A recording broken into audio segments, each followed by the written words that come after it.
Chair will recognize Chairman Parsons to explain his substitute motion, which is that the House agree to the Senate substitute to House Bill 1036 as amended by the House.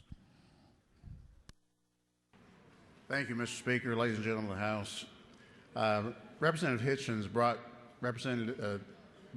House Bill 1036 to the House Energy, Utilities and Telecommunications Committee nearing day 20. I can't remember exactly what day it was. And I signed it to subcommittee chaired by Chairman Martin. Chairman Martin worked very hard with Representative Hitchens on the bill. Had two subcommittee meetings within 2 days, and then we had a third meeting, which was the full committee meeting.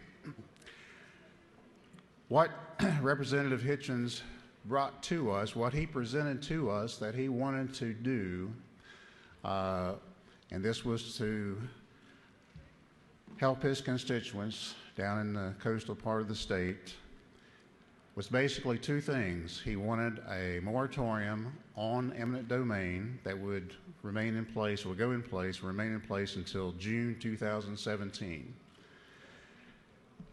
He also wanted a study commission set up that would study the issue of eminent domain and come back and report to the next General Assembly next January.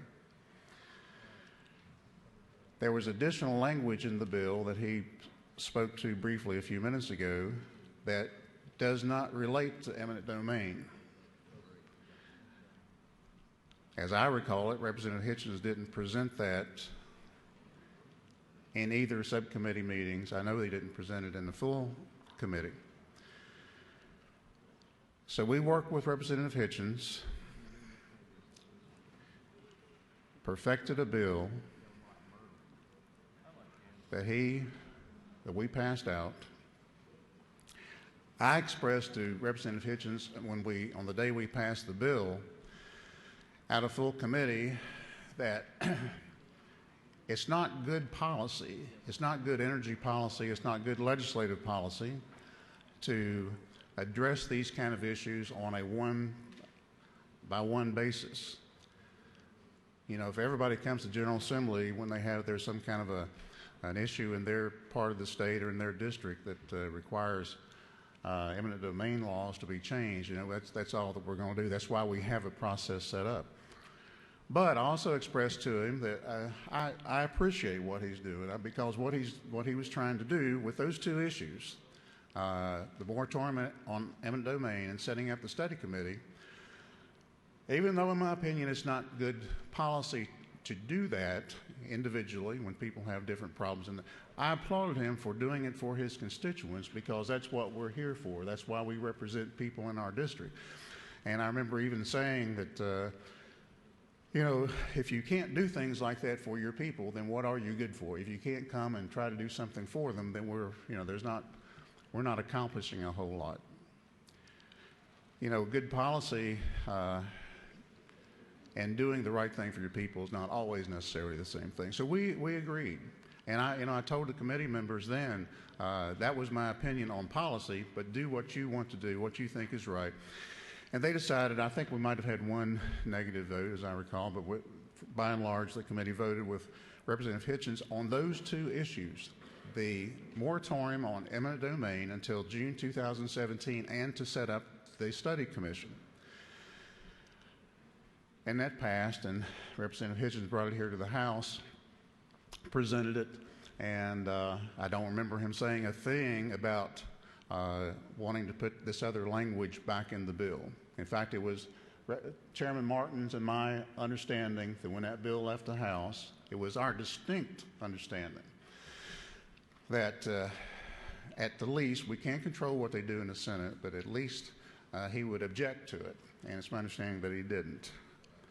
Now, let me tell you what that language is that they put in the Senate. Not exactly what he presented.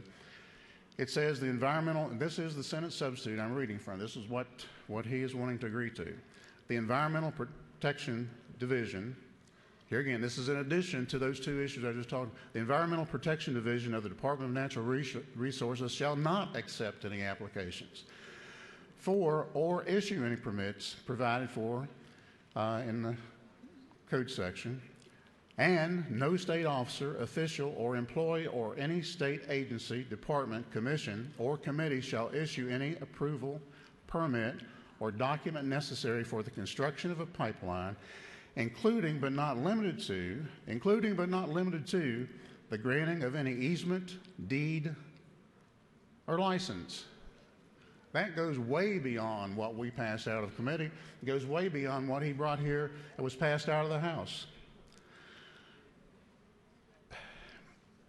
When we had those meetings, there were a number of people who came to testify in the subcommittee meetings.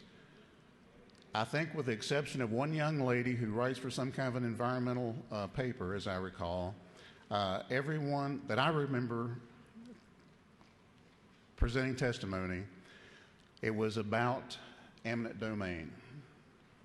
I don't recall hearing anybody testify about these issues here that was added in the Senate. I would ask you to agree to this Senate substitute as amended, and that amendment is this. And then, by the way, make sure that you understand, the amendment is the exact same language we passed out here. No differences at all. What this would amend it back to is the exact same language that we passed out of the House. Now, environmental concerns, ecological concerns, I understand those things. Some of my favorite music, Marvin Gaye, Mercy, Mercy Me, The Ecology. That song from the 80s or 90s, I think it was. Last time I walked in the swamp, I sat up on a cypress stump. I listened close and thought I heard the ghost of Osceola cry. I understand that. But if I were to completely buy into all that, I would have to divorce myself from reality.